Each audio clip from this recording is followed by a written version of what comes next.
मुखे शास्त्रविद्या कवित्वादिगद्यं सुपद्यं करोति मनस्सेन लग्नं गुरुरङ्गपत्नी ततकिं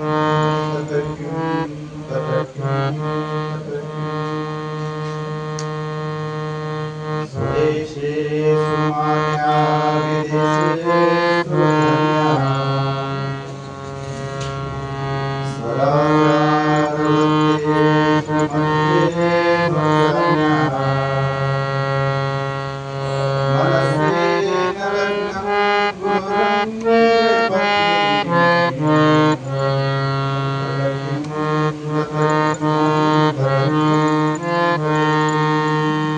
सद्गुरुनाथ महाराज की जगद्गुरु नागलिंग महास्वामी की सकल साधु संत महाराज की भारत माता की गुरुर्ब्रह्मा गुरुर्विष्णु गुरुदेवो महेश्वरः गुरु साक्षात् परब्रह्म तस्मै श्री गुरुवे नमः। ಸ್ವಲ್ಪ ಮುಂದೆ ಬರ್ರಿ ಪ್ರಥಮದಲ್ಲಿ ನನ್ನ ಜನ್ಮವನ್ನೇ ಪಾವನ ಮಾಡಿದ ನನ್ನ ಆರಾಧ್ಯ ಗುರುದೇವರು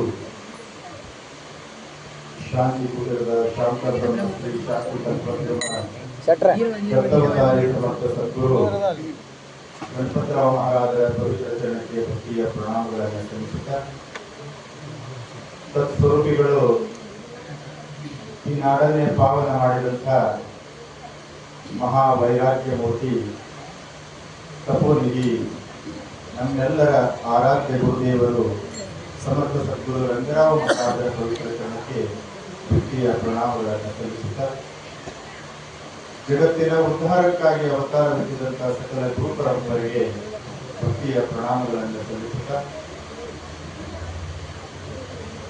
ಕಥಾನಾಯಕರು ಈ ಕಾರ್ಯಕ್ಕೆ ಕಾರಣೀಪುರುಷರು ಯತಿ ಚಕ್ರವರ್ತಿ ಜಾತಿಯಲ್ಲಿ ಹುಟ್ಟಿ ಅಜಾತನಾಗಿ ಜಗತ್ತಿಗೆ ಜಗದ್ಗುರು ಆದಂತಹ ನವಲಗುಂದದ ನಾಗಲಿಂಗ ಮಹಾಸ್ವಾಮಿಗಳ ದಿವ್ಯ ಚರಣಕ್ಕೆ ಪ್ರಣಾಮಗಳನ್ನು ಸಲ್ಲಿಸುತ್ತ ನಾಗಲಿಂಗ ಮಹಾಸ್ವಾಮಿಗಳ 145ನೇ ಪುಣ್ಯಾರದ ನಿಮಿತ್ತವಾಗಿ ನಡೆದಿದ್ದಂಥ ಒಂದು ವಿಶೇಷವಾದಂತಹ ಈ ಸತ್ಸಂಗ ಕಾರ್ಯಕ್ರಮದಲ್ಲಿ ಭಾಗವಹಿಸಿ ಇಲ್ಲಿಯ ಪರ್ಯಂತ ನಮಗೆಲ್ಲರಿಗೂ ಉಪದೇಶವನ್ನು ನೀಡಿದಂಥ ನಮ್ಮ ಶಿವಾನಂದ ನರಸಿಂಹ ಮಹಾರಾಜರಲ್ಲಿ, ನಮ್ಮ ಉದಯ ಕೃತಿಗಳಲ್ಲಿ ಕೀರ್ತನ ಕೇಸರಿ ಅಂತ ಹೇಳಿ ಬಿರುದಾಂಕಿತವನ್ನು ಪಡೆದಂಥ ಇನ್ನು ಮುಂದೆ ಆಶೀರ್ವಚನವನ್ನು ನೀಡಲಿರುವ ಪೂಜ್ಯ ಗುರುಗಳಲ್ಲಿ ಅವರಿವರಲ್ಲಿ ಈ ಕಾರ್ಯಕ್ರಮದಲ್ಲಿ ಭಾಗವಹಿಸಿದಂತಹ ನನ್ನ ಎಲ್ಲ ಜ್ಯೇಷ್ಠ ಶ್ರೇಷ್ಠ ಗುರುಬಂಧು ಭಗಿನಿಯರ ಪವಿತ್ರ ಚರಣಕ್ಕೆ ಭಕ್ತಿಯ ಪ್ರಣಾಮಗಳನ್ನು ಸಲ್ಲಿಸುತ್ತಾ ಜಗದ್ಗುರು ನಾಗಲಿಂಗರ ಆರಾಧನೆಯನ್ನ ನಿಮಿತ್ತವಾಗಿಟ್ಟುಕೊಂಡು ಜ್ಞಾನ ಯಜ್ಞವನ್ನು ನಡೆಸತಕ್ಕಂಥ ಸರಳ ಹೃದಯಗಳು ಈ ಮನೆಯ ಒಡೆಯರಾದಂತಹ CS ಕೃಷಿಗೆರೆಯವರ ಅವರೆಲ್ಲ ಪರಿವಾರಕ್ಕೂ ಪ್ರಣಾಮಗಳನ್ನು ಸಲ್ಲಿಸುತ್ತಾ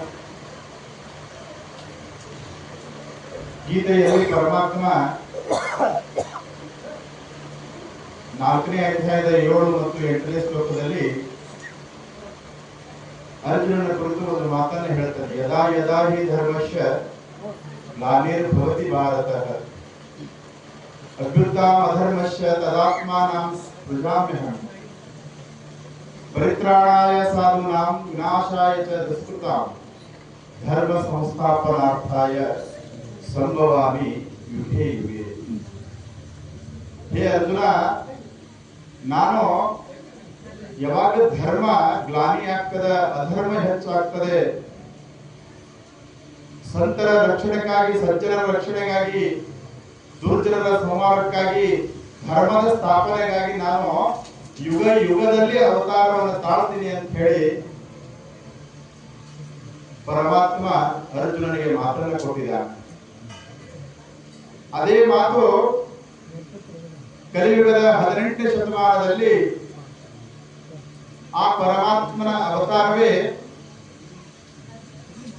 ರಾಯಚೂರು ಜಿಲ್ಲೆಯ ಲಿಂಗಸೂರು ತಾಲೂಕಿನ ಜವಳಗಿರಿ ಅಂತಕ್ಕಂಥ ಒಂದು ಗ್ರಾಮದಲ್ಲಿ ಪುಣ್ಯಮಯ ದಂಪತಿಗಳು, ಪವಿತ್ರ ದಂಪತಿಗಳಾದಂತಹ ಮಾನಪ್ಪ ಮತ್ತು ನಾಗಮ್ಮ ತಾಯಿಯ ಪವಿತ್ರ ಉದರದಲ್ಲಿ 3 ಶಕ್ತಿಗಳ ಒಗ್ಗೂಡಿ ಆ ಪರಮಾತ್ಮನ ಅವತಾರ ಧರೆಯಲ್ಲಿ ಆಗ್ತದೆ.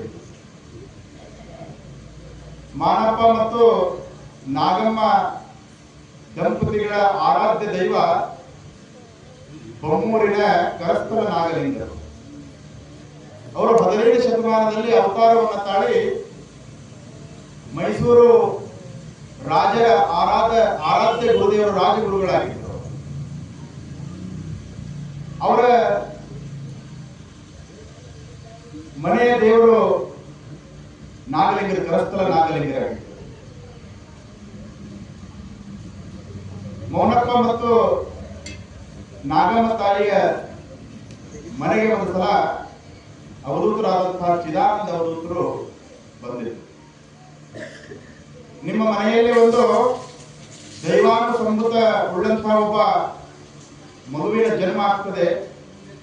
ಆತನಿಗೆ 12 ವರ್ಷಗಳಾದಾಗ ಜ್ಞಾನ ಸಿಂಧು ಮತ್ತು ದೇವಿ ಮಹಾತ್ಮೆ ಅಂತಕ್ಕಂಥ ಗ್ರಂಥಗಳನ್ನು ನೀವು ಕೊಡಬೇಕು ಅಂತ ಹೇಳಿ ತಂದೆ ಮಾನಪ್ಪನಿಗೆ ಚಿದಾನಂದ ಅವಧೂತರು ಆದೇಶವನ್ನು ಮಾಡಿದರು.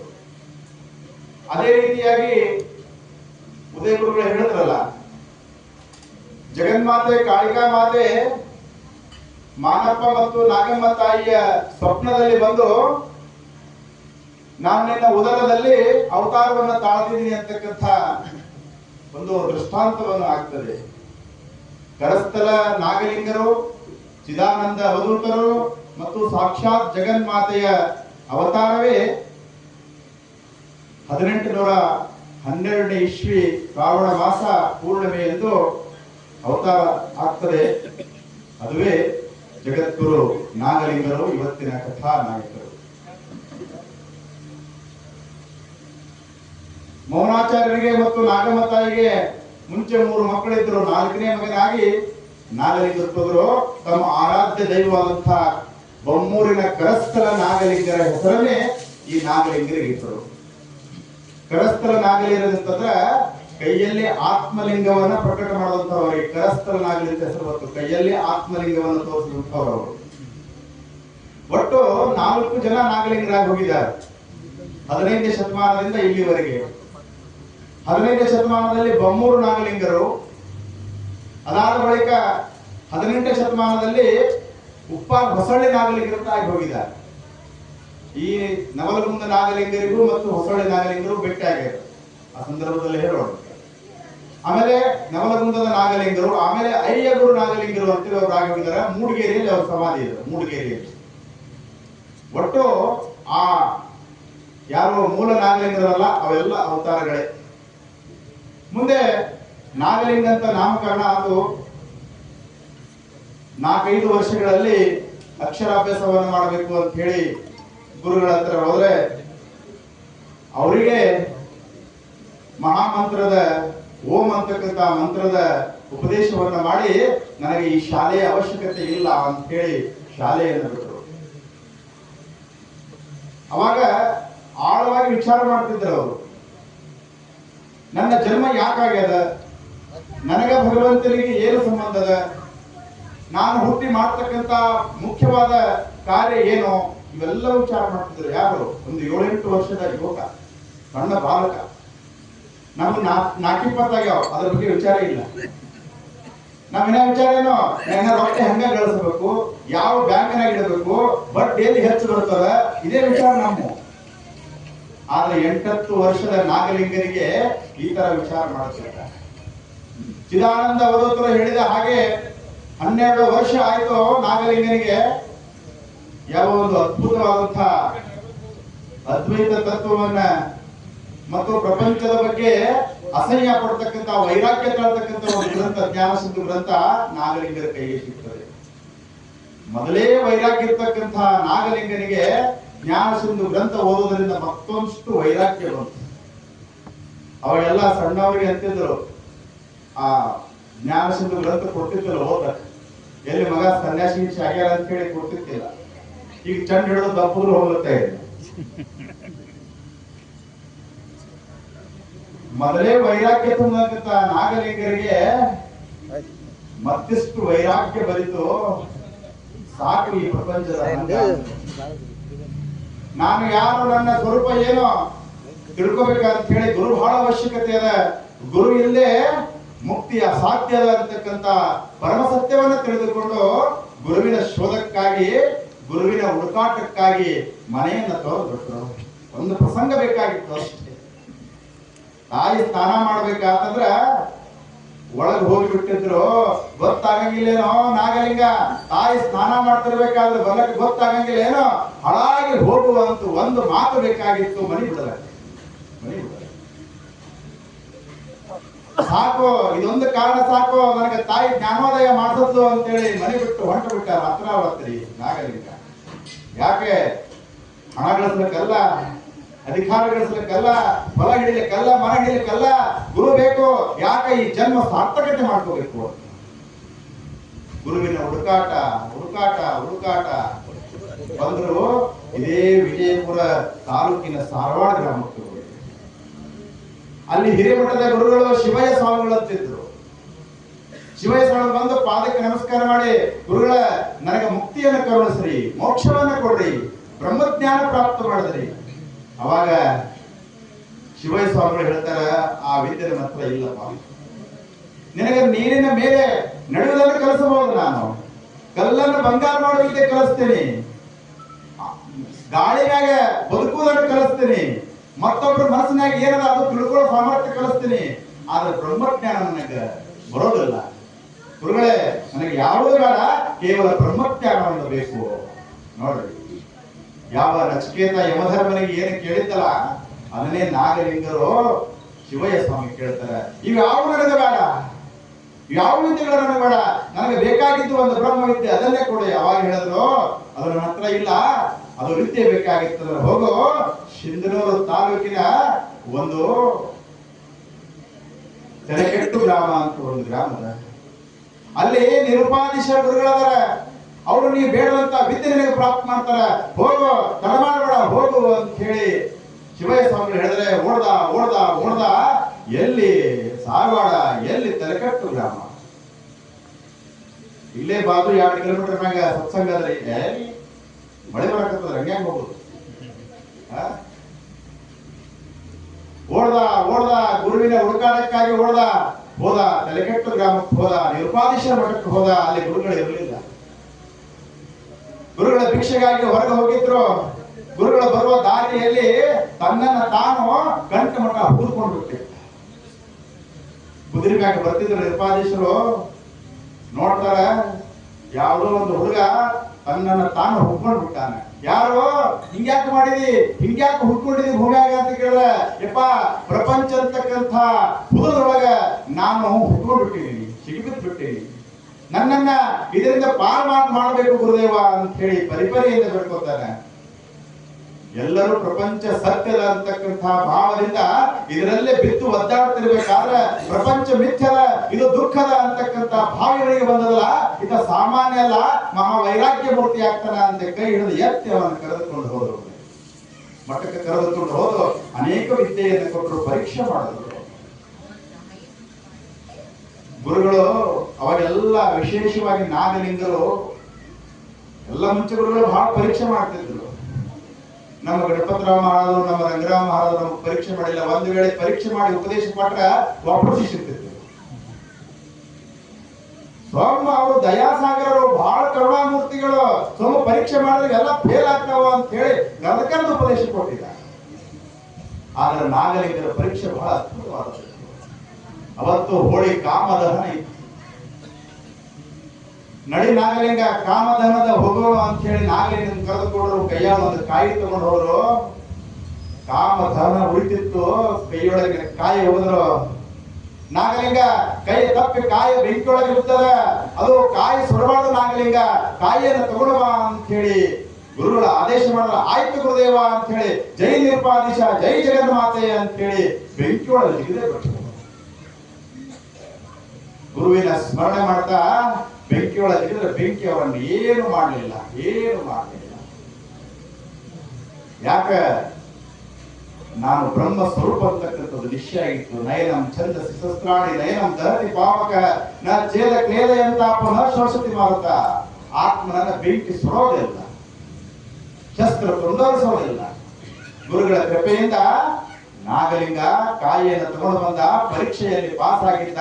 ಅಂದೇ ಗುರುವಿಗೆ ಮಹಾಮಂತ್ರದ ಉಪದೇಶ ಮಾಡಿ ಅನೇಕ ವಿದ್ಯೆಗಳನ್ನ, ಆತ್ಮವಿದ್ಯೆಯನ್ನ, ಬ್ರಹ್ಮವಿದ್ಯೆಯನ್ನ ಧಾರೆ ಎರೆದು, ಹೋಗು ನಾಗಲಿಂಗ, ನಿನ್ನಿಂದ ಜಗತ್ತು ಕಲ್ಯಾಣ ಆಗಬೇಕಾಗಿದ, ಹೋಗುವಂತೆ ಆಶೀರ್ವಾದವನ್ನು ಮಾಡಿ ಕಳಿಸಿಬಿಟ್ಟರು. ಅಲ್ಲಿಂದ ನಾಗಲಿಂಗರ ಪವಾಡವೇ ಪವಾಡ. ಒಂದಲ್ಲ ಎರಡಲ್ಲ, ನೂರಾರು ಪವಾಡಗಳನ್ನ ನಾಗಲಿಂಗರು ಸುಮ್ಮನೆ ಯಾರಿಗೂ ಉಪದೇಶ ಕೊಟ್ಟಿಲ್ಲ. ಅವ್ರ ಶಿಷ್ಯರಂದ್ರೆ ಕೇವಲ 10 ರಿಂದ 12 ಮಂದಿ ಅಷ್ಟೇ ಶಿಷ್ಯರು. ಸುಮ್ಮನೆ ಎಲ್ಲರಿಗೂ ಉಪದೇಶ ಕೊಡ್ತಿದ್ದಲ್ಲ. ಒಬ್ಬ ಬಂದ, ಬಸಯ್ಯ ಅಂತ ಒಬ್ಬ ಬಂದ, ಯಪ್ಪ ನನಗೆ ಉಪದೇಶ ಬೇಕಾಗಿದೆ, ದೀಕ್ಷೆ ಬೇಕಾಗಿದೆ. ಹೌದಾ, ದೀಕ್ಷೆ ಬೇಕಾಗಿದೆ, ಬಾ ಬೆನ್ನ ಹತ್ತು ಕೊಡ್ತೀನಿ ಅಂದ್ರು.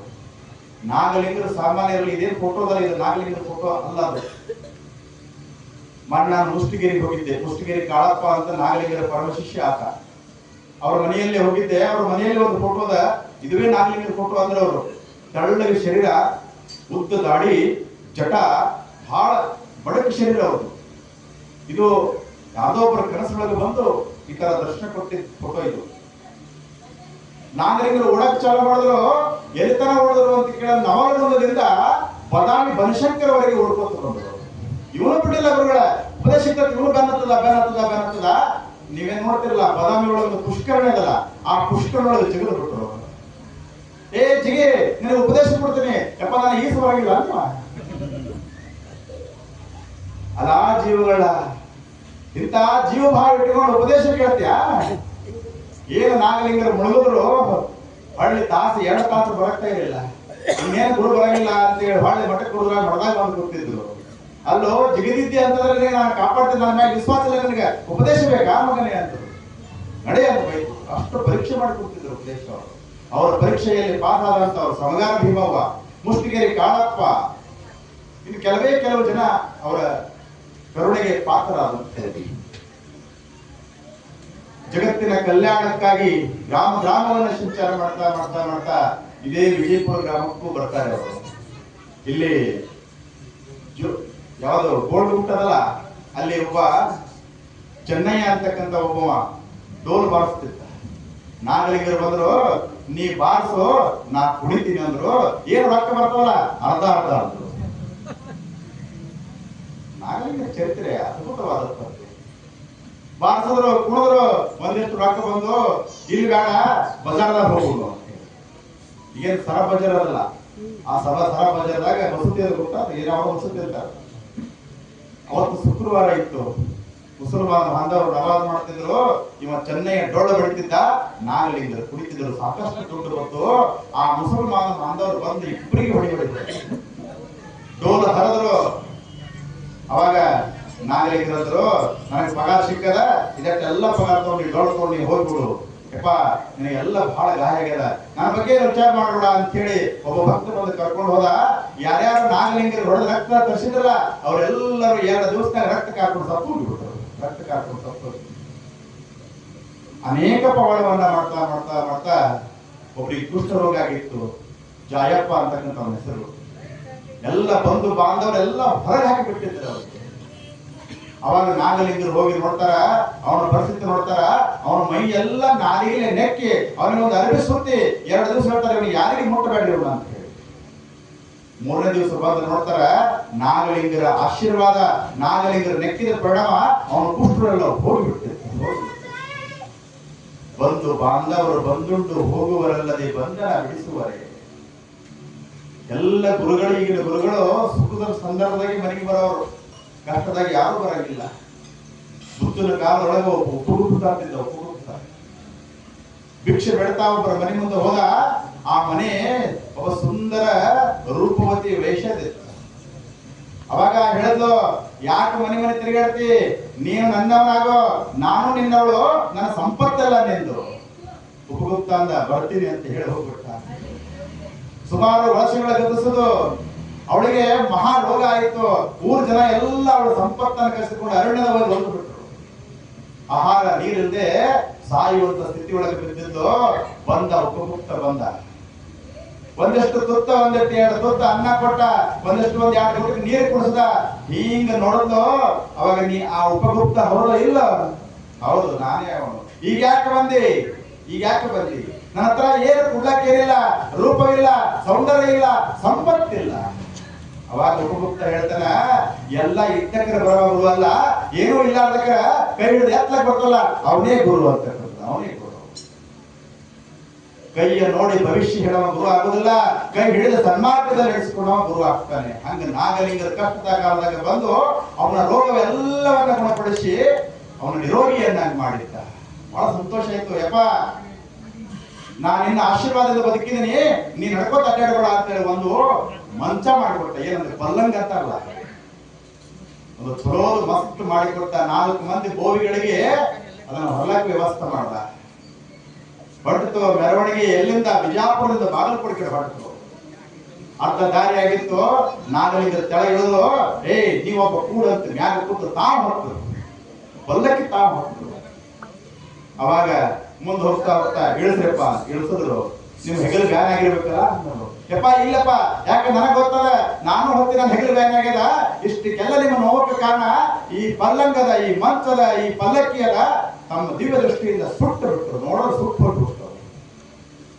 ನಿಮಗ್ ಪಗಾರ ಬಂದ್ರು, ಬೇಡಪ್ಪ ನಮಗ್ ಪಗಾರ, ನಮ್ಮ ಸಹಕಾರ ಕೊಟ್ಟಾನ. ಒಂದೊಂದು ಬೂದಿಯ ಪಲ್ಲಕ್ಕಿ ಬೂದಿಯನ್ನು ಕೊಟ್ಟು ಬಿಟ್ರು. ತಗೋರಿ ನಿಮ್ಮ ಪಗಾರ ಅಂತೇಳಿ. ಬೂದಿ ಏನಾಗಿತ್ತು? ಬಂಗಾರ ಆಗಿಬಿಡ್ತಿತ್ತು. ಬಂದ ಎಲ್ಲ ಪವಾಡ. ಅವರ ಶಿದಿಗೆ ನೋಡಿರಲ್ಲ, ಇವತ್ತೇನ್ ನಾಗಲಿಂಗ ಮಠದೊಳಗೆ ಅದ ಶಿದಿಗೆ. ಅದು ಒಂದು ಹೆಣ ಒಯ್ದು ಸ್ಮಶಾನದಾಗ ಒದಗಿದ ಶಿದಿಗೆ. ಹಿಂಗ ನೋಡಿದ್ರು, ಏನವ ಪಲ್ಲಕ್ಕಿ ಬಹಳ ಚಲೋ ಆಗ್ತದ, ತಗೋರಿ ಅಂದ್ರು. 4 ಮಂದಿ ಇದ್ರು ಭಕ್ತರು. ಅದನ್ನ ಆ ಪಲ್ಲಕ್ಕಿ ಹೊಡೆದು ಅಗ್ರಹಾರದೊಳಗೆ ಒಡೆಯೊಳಗೆ. ಅವಾಗ ಆ ಅಗ್ರಹಾರದಲ್ಲಿರ್ತಕ್ಕಂಥ ಸಮಾಜದವರಂದ್ರು, ಈ ತರ ಮೆರವಣಿಗೆ ಹೊಟ್ಟಿಲ್ಲ, ನಿನಗೆ ಕಂಪನಿ ಸರ್ಕಾರದ ಪರ್ಮಿಷನ್ ಸಿಕ್ಕದೆ ಅಂದ್ರು. ಇಲ್ಲ, ನನಗೆ ಪರ್ಮಿಷನ್ ಸಿಕ್ಕಿಲ್ಲ, ಹಾಗಾದ್ರೆ ನಾವು ಮೆರವಣಿಗೆ ಮಾಡಕ್ ಬಿಡಂಗಿಲ್ಲ ಅಂತಂದ್ರು.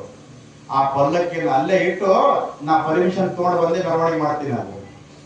ಯಾವಾಗ ಆ ಅಗ್ರಹಾರದಲ್ಲಿ ಪಲ್ಲಕ್ಕಿ ನಿಂತು ಮನೆಗೆ ಒಂದು ಹೆಣ ಬಿಡಕ್ ಚಲೋ. 1 ವಾರ ಆತು, ದಿನ ಒಂದೊಂದು ಹೆಣ ಬಿಡಕ್ ಚಲೋ ಅವರು. ಅವಾಗ ಆ ಓಣಿಯ ಒಬ್ಬ ಪ್ರಮುಖ ಹೇಳ್ದ, ಇದು ನಾಗಲಿಂಗನ ಮೆರವಣಿಗೆ ತಡೆದಿದ್ದ ಫಲ. ನೀವು ಹೋಗಿ ಅವನಿಗೆ ಶರಣಾಗತನಾಗಿ ಅವನಿಗೆ ಈ ಮೆರವಣಿಗೆ ಮಾಡಕ್ಕೆ ಅವಕಾಶ ಕೊಡ್ರಿ. ಇಲ್ಲ ಅಂತಂದ್ರ ಈ ಕೇರಿ ಎಲ್ಲ ಸರ್ವನಾಶ ಆಗ್ತದೆ, ಎಚ್ಚರ ಅಂತ ಹೇಳಿದ್ರು. ಅವಾಗ ಎಲ್ಲ ಬಾಂಧವರು ನಾಗಲಿಂಗ ಹುಡುಕ್ಲಿಕ್ಕೆ ಹೊಂಟ್ರು. ಈ ಸಿಗುವ ಆಸಾಮನೆ ಸಿಗಲ್ಲ. ಅವ ಹುಡುಕಾಡ ಸಿಗುವಂತವಲ್ಲ. ಹೋಗಿ ಪ್ರಾರ್ಥನೆ ಮಾಡ್ರಿ, ಯಪ್ಪ ನಾಗಲಿಂಗ ಜಗನ್ಮಾತೆ ಅವತಾರ ಅಂತ ಹೇಳಿ ಪ್ರಾರ್ಥನೆ ಮಾಡ್ರಿ, ಬರ್ತಾನೆ. ಆ ರೀತಿ ಪ್ರಾರ್ಥನೆ ಮಾಡೋದು ನಾಗಲಿಂಗ ಪ್ರತ್ಯಕ್ಷ ಆಗಿಬಿಡ್ತಾನೆ.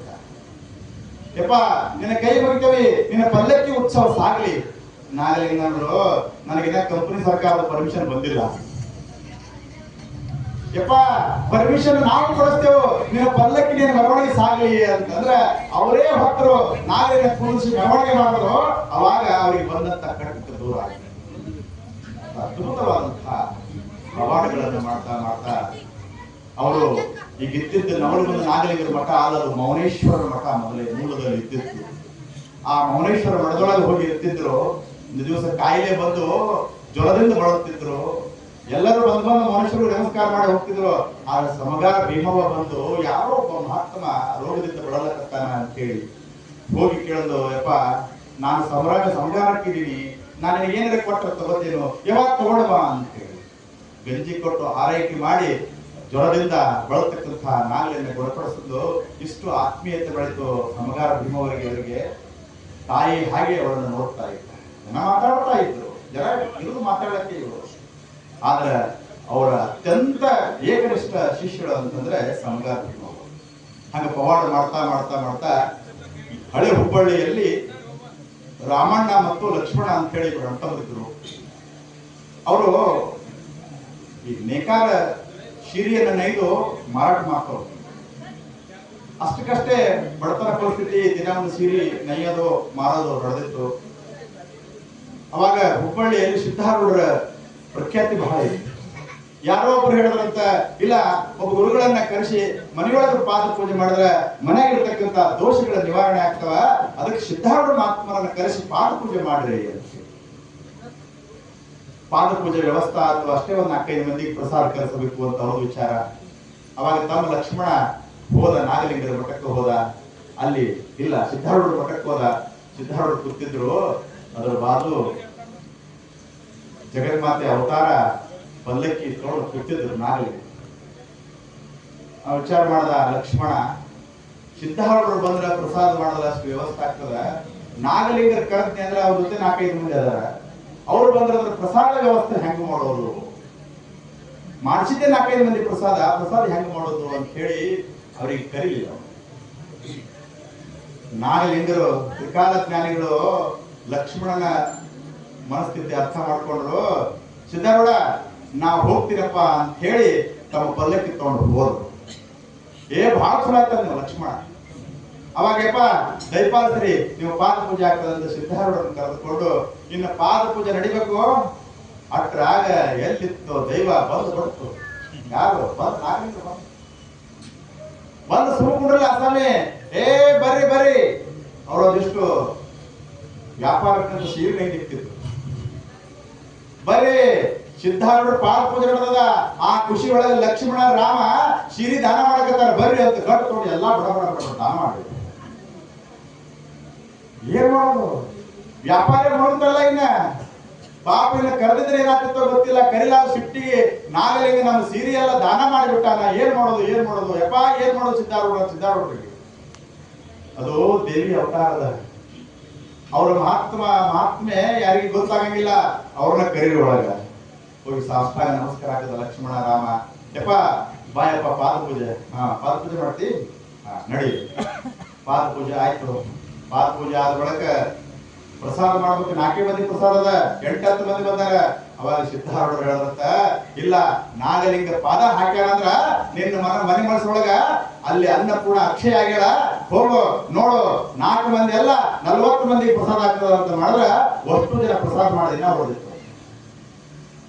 ಮುಂದೆ ನಾಗಲಿಂಗರು ಸಿದ್ಧಾರೂಢರು ಆಶೀರ್ವಾದ ಮಾಡಿದ್ರು, ವ್ಯಾಪಾರ ಮಾಡ್ರಿ ಇಬ್ರು, ಅಗರ್ಭ ಶ್ರೀಮಂತಿಗೆ ಬರ್ತದ ಅಂತ ಹೇಳಿ ಕಡ ಸೀರೆ ತಂದು ವ್ಯಾಪಾರ ಪ್ರಾರಂಭ ಮಾಡಿದ್ರು.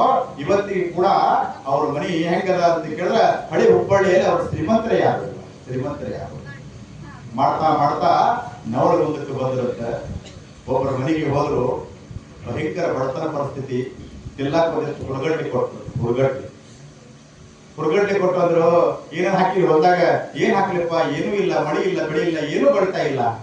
ಅವೇ ಕೊಟ್ಟಂತ ಹುಡುಗಡ್ಲಿಯನ್ನೇ ಹೋಗೋ ಇದರ ಬೆತ್ತು ಅಂತ ಅವ್ರಂದ್ರು. ಹೆಂಗ್ ಹುಡುಗಡ್ಲಿ ಹೆಂಗ್ ಬೆತ್ತದನ್ನ ಆಗ್ತದ? ಆದ್ರೂ ನಾಗಲಿಂಗರ ಮೇಲೆ ವಿಶ್ವಾಸ ಅಲ್ಲ ಮುಖ್ಯ, ಶ್ರದ್ಧಾ ಬಹಳ ಮುಖ್ಯ. ಈ GST ಅವ್ರು ಹೇಳಿದ್ರಲ್ಲ, ಅವ್ರು ಇಲ್ಲಿ ಬರ್ಬೇಕಾದ್ರೆ ಬಿಜಾಪುರಕ್ಕೆ ಬರ್ಬೇಕಂತಂದ್ರ ಅವ್ರ ಹತ್ರ ಏನೂ ಇರಲಿಲ್ಲ. ಇವತ್ತು ಬಿಜಾಪುರದೊಳಗೆ 10 ಮಂದಿ ಶ್ರೀಮಂತರೊಳಗೆ ಅವರೊಬ್ಬರು. ಯಾಕೆ ಅಂತ ಕೇಳಿದ್ರ ಇದು ನಿಷ್ಠಾ. ಯಾರು ಬರಲ್ಲ, GST ಅವ್ರು ಯಾರು ಬರಂಗಿಲ್ಲ. ಅವ್ರ ಹೆಸರು ಯಾರು ಗೊತ್ತಾ? GST ಅಂದ್ರೆ ಏನ್ರಿ? Goods service tax. ಅವ್ರಲ್ಲ, ಅದು GST ಬೇರೆ, ಅದು ದೇಶಕ್ಕೆ ಅಪ್ಲೈ ಆಗ್ತದ. ಆದ್ರ ನಮಗೊಂದು ಅಪ್ಲೈ ಆಗ್ತದೆ GST, ಗುರುವರ ಶ್ರದ್ಧಾ ಹಿವ. ಇದು GST. ಈ GST ಏನೋ ಅಪ್ಲೈ ಮಾಡ್ಕೊಂಡಾರ ಅಂತ ಕೇಳಿದ್ರ ಕೊಪ್ಪರಿಗೆ ಉಪ್ಪರಿಗೆ ಆಗಿದೆ ಇವತ್ತು. ಯಾಕೆ? ಇದು ನಾಗಲಿಂಗರ ಮೇಲೆ ಇಟ್ಟಂತ ಶ್ರದ್ಧಾ. ಅವರು ವಿಚಾರ ಮಾಡಿದ್ರು, ನಾಗಲಿಂಗ ಕೊಟ್ಟಾನ ಅಂತಂದ್ರ ಇದು ಚಮತ್ಕಾರ ಆಗ್ಲಿಕ್ಕೆ ಬೇಕು ಅಂತ ಹೇಳಿ ಅದೇ ಹುಡುಗಡ್ಲಿಯನ್ನು ಹೊರದಾಗ ಬಿತ್ತಿದ್ರು. ಅದು ಏನಾಯ್ತು, ಮುಂದೆಲ್ಲ ಬೈತಿದ್ರು, ಏನ್ ಹುಚ್ಚದು, ನಾಗಲಿಂಗ ಅಂತ ತಿಳಿಯಂಗಿಲ್ಲ, ನಿನಗ್ ತಿಳಿಯಂಗಿಲ್ಲ, ಹುಡುಗಡ್ಲಿ ಬಿತ್ತಿದ್ರೆ ಏನಾರು ಬೆಳೀತದಾರೆ ಅಂತ ಕೇಳಿದ್ರೆ, ಆಯ್ತಪ್ಪ ಗುರುನಾಥ ಹೇಳ ನನಗೆ ಗೊತ್ತಿಲ್ಲ ಅಂತ ಹೇಳಿ ವಿಶ್ವಾಸ ಬಿಟ್ಟು ಬಿತ್ತದ. ಅದು ಬೆಳಿ ಹೆಂಗಾಯ್ತು ಅಂತ ಕೇಳಿದ್ರೆ ಸಾವಿರ ಚೀಲ ಆಗಿಬಿಡ್ತು. ಹುಡುಗಡ್ಲಿ ಇವತ್ತಿಗೆ ಕೂಡ ಹುಡುಗಡ್ಲಿ ಹುಟ್ಟದಾರ. ಅವ್ರು ನಾವು ಕರೆಸಿರ್ತಾರ, ಅವಾಗ ಹೋಗಿರ್ತೇವೆ. ಅವ್ರು ಬಂದಾಗ ಅವ್ರ ಮನೆಗೆ ಮತ್ತೆ ಸಿದ್ಧಲಿಂಗ ಶಿವಗಳು ಅಲ್ಲಿ ಹೋಗಿ ಧ್ಯಾನ ಮಾಡಿ ಬಂದಂತ ಒಂದು ಮನೆತನ. ಇವತ್ತಿಗೆ ಕೂಡ ಹುಡುಗಡ್ಡಿ ಅವ್ರ ಮನೆತನ ಅಂತಾರ ಅದಕ್ಕೆ ನವಲಗುಂದದೊಳಗೆ. ಹೀಗೆ ಅದ್ಭುತ ಭಗವಾನವನ್ನ ಮಾಡ್ತಾ ಕೊನೆಯದೊಂದು ಪವಾಡ ಹೇಳೋಣಂತೆ. ಮುಷ್ಟಿಗೇರಿ ಕಾಳಪ್ಪನ ಬಗ್ಗೆ ಹೇಳ್ತಾರ. ಮುಷ್ಟಿಗೇರಿ ಕಾಳಪ್ಪ ಬಹಳ ದೈವಿ ಭಕ್ತ. ಆ ದೈವಿ ಸ್ವರೂಪವಾದಂತ ನಾಗಲಿಂಗರಿಗೂ ಅಷ್ಟೇ ಭಕ್ತ. ಒಂದ್ಸಲ ಆ ಮುಷ್ಟಿಗೇರಿ ದ್ಯಾಮವ್ವನ ಗುಡಿ ಬಹಳ ಪ್ರಖ್ಯಾತ, ಮನೆಯಲ್ಲಿ ಸತ್ಸಂಗ ಇಟ್ಟುಕೊಂಡಿದ್ರು, ನಾನು ಹೋಗಿದ್ದೀವಿ. ಅದು ಬಹಳ ಅದ್ಭುತವಾದಂತ ಒಂದು ದೇವಸ್ಥಾನದ ಅದರ ಪಕ್ಕದಲ್ಲೇ ಕಾಳಪ್ಪ ಅವರ ಮನೆ ಇದೆ. ಇವತ್ತಿಗೂ ಕೂಡ ಅವರ ಮೊಮ್ಮಗ ಇನ್ನೂ ಅದಾನ. ಅಲ್ಲಿ ಬೈಬಲ್ ಓದ್ತಾ ಇದ್ದರು. ಅಲ್ಲಿ ಒಬ್ಬ ಬ್ರಿಟಿಷ್ ಅಧಿಕಾರಿ ಒಬ್ಬ ಪಾದ್ರಿ ಅದ್ರ ಬೈಬಲ್ ಕೊಟ್ಟಿದ್ದ. ಅಟ್ರಾಗ ಓದ್ಬೇಕಾದ್ರೆ ನಾಗಲಿಂಗರು ಬಂದ್ರಲ್ಲಿ. ನಾಗಲಿಂಗರು ಬಂದ ಬಳಿಕ ಹೇಗಾಳಪ್ಪ ಏನ್ ಓದ್ತಾ ಇದೀಯೋ? ಯಪ್ಪ ಇದು ಬೈಬಲ್ ಓದ್ತಾ ಇದ್ದೀನಿ. ಮತ್ತೆ ಮುಚ್ಚಿಟ್ಟಿ ತಿಗಿ ಅಂತ ಅದನ್ನ ತೆಗೆದವ್ರು ಏನೊಂದು ಹಾರಿ ಹೇಳ್ಬಿಡ್ತಾರೆ. ಹಾರಿ ಹೇಳ್ಬಿಟ್ರೆ ಯಪ್ಪ ಏನಿದು ಹಾರಿ ಯಾಕೆ ಹೇಳಿದೆ ಅಂದ್ರ ಇದು ಕಾಲಜ್ಞಾನದು ಅಪ್ಪ. ಯಾವಾಗ ಈ ಹಾರಿಯಿಂದ ಹೋಳಿ ಬಿಡ್ತದಲ್ಲ, ಈ ಹೋಳಿ ಯಾವಾಗ ಕೂಡ್ತದಲ್ಲ ಅವಾಗ ಮತ್ತೆ ನಾನು ಅವತಾರವನ್ನು ತಾಳ್ತೀನಿ, ಮತ್ತೆ ಭೂಮಿಗೆ ಬರ್ತೀನಿ ಅಂತಕ್ಕಂಥದ್ದನ್ನ ಅಂದು ಅವತ್ತು ಕಾಳಪ್ಪನಿಗೆ ಹೇಳಿದ್ದರು ನಾಗರಿಕರು. ಆ ಪ್ರಕಾರವಾಗಿ ಕಾಳಪ್ಪನಿಗೆ ಒಂದು ಮಾತು ಕೊಟ್ಟಿದ್ರು, ನಿನ್ನ ಅಂತ್ಯಕಾಲದಲ್ಲಿ ಬಂದು ನಾನು ದರ್ಶನ ಕೊಡ್ತೀನಿ ಅಂತ ಮಾತು ಕೊಟ್ಟಿದ್ರು. ಏನಾಗಿತ್ತು ಅಂತಂದ್ರ ಕಾಳಪ್ಪ ದೇಹ ಬಿಡಕ್ಕಿಂತ ಮೊದಲೇ ನಾಗಲಿಂಗರ ದೇಹ ಬಿಟ್ಟು, ಕಾಳಪ್ಪ ನಾಗಲಿಂಗರ ದೇಹ ಬಿಟ್ಟಾರ ಅಂತ ಗೊತ್ತಾಯ್ತು. ಅವಾಗ ಕಾಳಪ್ಪ ಅಂತಾನೆ, ಯಪ್ಪ ನನಗೆ ಮಾತು ಕೊಟ್ಟಿದಿ ನೀನು, ನನ್ನ ಅಂತ್ಯಕಾಲದಾಗ ಬಂದು ನಿನ್ ದರ್ಶನ ಕೊಡ್ತೀನಿ ಅಂತ ಮಾತು ಕೊಟ್ಟಿದಿ. ಈಗ ನೀ ದೇಹ ಬಿಟ್ಟು ಹೋಗಿದಿ, ನನಗೆ ನೀ ದರ್ಶನ ಕೊಡಬೇಕು ಅಂತ ಹೇಳಿದ್ರ ನಾಗಲಿಂಗರು ಪ್ರತ್ಯಕ್ಷ ಆಗಿಬಿಟ್ಟರು. ದೇಹ ಬಿಟ್ಟು ಬಳಕ ಆ ಬಡಿಗೆರ ಕಾಳಪ್ಪನಿಗೆ ಬಂದು ದರ್ಶನ ಕೊಟ್ಬೋದು. ಅವಾಗ ಕಾಳಪ್ಪ ದೇಹ ಬಿಟ್ಟ. ಅವಾಗ ಮಗ ಗಿರೀಶ ಅಂತ ಹೇಳಿ ಅವನಲ್ಲಿ ಹೋಗಿ ನಿಮ್ಮ ಅಪ್ಪ ದೇಹ ಬಿಟ್ಟ ಹೋಗು ಅಂತ ಹೇಳಿ ಅವನಿಗೆ ಎಚ್ಚರ ಮಾಡಿದ್ರು. ಅಷ್ಟೇ ಅಲ್ಲ, ಅವನಿಗೆ ಆದೇಶ ಮಾಡಿದ್ರು, ನಿಮ್ಮ ಮನೆಯೊಳಗೆ ಇರ್ತಕ್ಕಂಥ ಏನು ಬೈಬಲ್ ಅದಲ್ಲ ಅದು ನಾಗಲಿಂಗನ ಮಠಕ್ಕೆ ಬರಬೇಕು ಅಂತ ಹೇಳಿ. ಅದಕ್ಕೆ ಹೇಳ್ತಾರೆ, ಪಂಜೆ ಉಂಟು ಮಸೀದಿ ಅಲ್ಲ, ಬೈಬಲ್ ಉಂಟು ಚರ್ಚ್ ಅಲ್ಲ, ಶಿದಿಗೆ ಉಂಟು ಸ್ಮಶಾನ ಅಲ್ಲ. ಹಾಗಾದ್ರೆ ಏನಿದು ಅಂತ ಕೇಳಿದ್ರೆ ಇದುವೇ ಅಜಾತ ನಾಗಲಿಂಗ ಜಗದ್ಗುರು ನಾಗಲಿಂಗರ ಮಠ ಅಂತಕ್ಕಂಥ ಖ್ಯಾತಿಯನ್ನು ಪಡೆದ ಅಂತ ನಾಗಲಿಂಗರ ಒಂದು ದಿವ್ಯ ಚರಿತ್ರೆ ಬಹಳ ಅದ್ಭುತವಾದಂಥದ. ಹಂಗೆ ಪವಾಡ ಮಾಡ್ತಾ 1881ನೇ ಇಸ್ವಿ ಆಷಾಢ ಮಾಸದ ಪಂಚಮಿ ತಿಥಿ ಅಲ್ಲ, ಯಾವುದು ಚೌತಿ ತಿಥಿಯಂದು ನಾಗಲಿಂಗರು ಎಲ್ಲರಿಗೆ ಭೇಟಿಯಾಗಿ ಒಬ್ಬ ಶಾಂತವಾಗತಕ್ಕಂಥ ಮನೆಯೊಳಗೆ ಪ್ರಸಾದಕ್ಕೆ ಹೋಗ್ತಾರೆ. ಪ್ರಸಾದಕ್ಕೆ ಹೋಗಿ, ಯವ್ವ ನನಗೆ ಬಹಳ ಹಸಿವಾಗ್ಯದ, ಊಟ ಮಾಡಿಸು. ಯಪ್ಪ ಮನ್ಯಾಗ ಯಾರು ಇಲ್ಲ, ನಾವು ಒಬ್ಬಕ್ಕಿನದಿ ಏನೂ ಇಲ್ಲ, ಎಲ್ಲ ಖಾಲಿ ಆಗ್ಯದ. ನೋಡು ಒಂದಿಷ್ಟು ಡಬರಿ ಒಳಗೆ ಏನಾರ ಆದ ನೋಡು, ಒಂದಿಷ್ಟೇ ಅನ್ನಿತ್ತ. ಯವ್ವ ಇದ್ರಾಗ ನಮಗೆ ಹಾಲು ಬೇಕಾಗ್ಯಾವ, ಆ ಕಡೆ ಇತ್ತು, ಹೋಗು ಅದಕ್ಕೆ ಒಂದಿಷ್ಟು ಕೈ ಆಡ್ಸು, ನಾಗಲಿಂಗ ಕೇಳನಂತ ಹೇಳು, ಹಾಲು ಕೊಡ್ತದ ಅಂತ ಹೇಳಿದ್ರು. ಯಪ್ಪ ನಾಗಲಿಂಗ ಆಯ್ತು ಅಂತ ಹೇಳಿ ಹೋಗಿ ಹಾಲು ಹಿಡ್ಕೊಂಡು ಬಂದು ಕಾಶಿ ಅದೇ ಅರ್ಧಕ್ಕೆ ಹಾಕಿ ಊಟ ಮಾಡ್ತಾನೆ. ತಗೋ ನೀವೊಂದಿಷ್ಟು ತಿನ್ನೋ, ದೇವಿ ಪ್ರಸಾದ ತಗೋ ಅಂತ ಅಡಿಗಟ್ಟು ತಿನ್ನಿಸ್ತಾನೆ.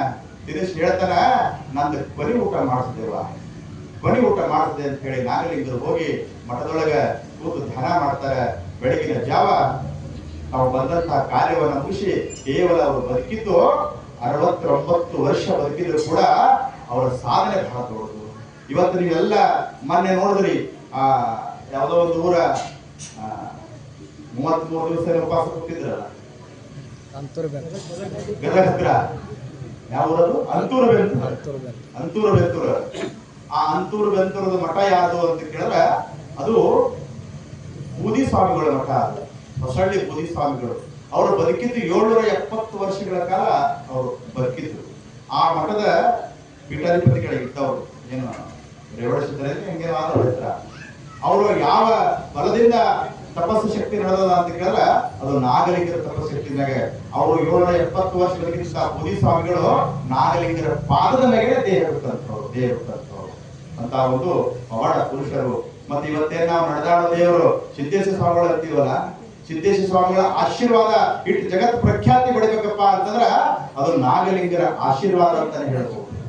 ಯಾವ ಗದಗಿನ ಶಿವಾನಂದರ ಅಂತೀವಲ್ಲ, ಲಿಂಗರಾಜ ಮತ್ತು ಲಿಂಗನಗೌಡ ಮತ್ತು ಬಸಮ್ಮ ಅಂತಕ್ಕಂಥ ದಂಪತಿಗಳ ಉದರದಲ್ಲಿ ಈ ವೀರಣ್ಣ ಅವರು ಜನಿಸ್ತಾರ. ಅಂದ್ರೆ ಶಿವಾನಂದರ ಪೂರ್ವ ಹೆಸರು ವೀರಣ್ಣ ಅವರು ಜನಿಸ್ತಾರೆ. ಅವ್ರಿಗೆ ಮಕ್ಕಳಿಲ್ಲ ಅಂತ ಬಿಡ್ಕೊಂಡ್ರ ಮಕ್ಕಳಿಲ್ಲ, ಹಾಗಾದ್ರೆ ತೊಟ್ಲ ಕಟ್ಟು ಸ್ನಾನ ಮಾಡಿಸುವಂತ ತೊಟ್ಲದಾಗ ಆಡಿ ಆಶೀರ್ವಾದ ಮಾಡ್ತಾರ.